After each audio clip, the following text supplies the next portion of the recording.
This passage is for the moment right after someone wrongs you. That edge between hurt and your response is exactly where this passage lives. In Luke 6, verses 27 to 31, we hear Jesus speaking to a crowd of disciples and curious listeners.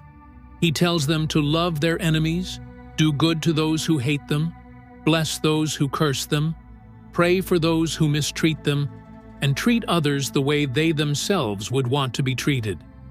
It is not abstract. It is a series of concrete actions in the face of real hostility. Observation first. The speaker is Jesus on a hillside, giving what many call Luke's version of the Sermon on the Mount. The people listening live under Roman occupation, social tension, and daily insults. Notice how many verbs point forward.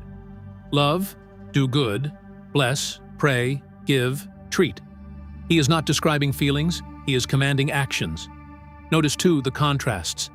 Enemy versus love, hate versus doing good, cursing versus blessing, mistreatment versus prayer.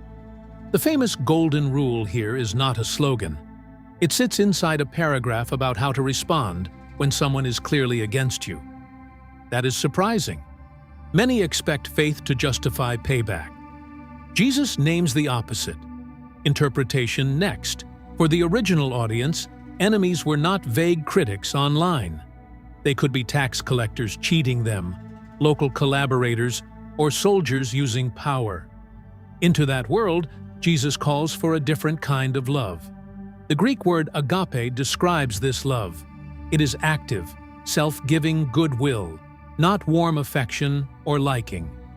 In Matthew 5, Jesus gives a parallel teaching and ties enemy love to the character of the Father, who sends sun and rain on both the just and the unjust.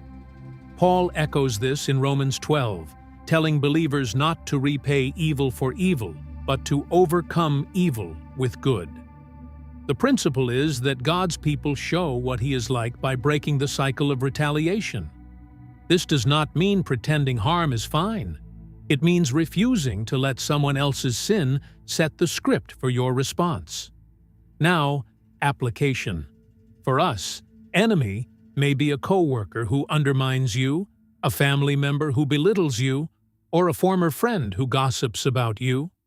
Enemy love does not require access, trust, or zero boundaries.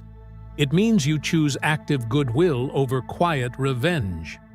One concrete step is to pick one difficult person and move them in your heart, from project to neighbor. Pray a simple blessing over them once a day for a week, asking for their good, not their downfall. A second step is this.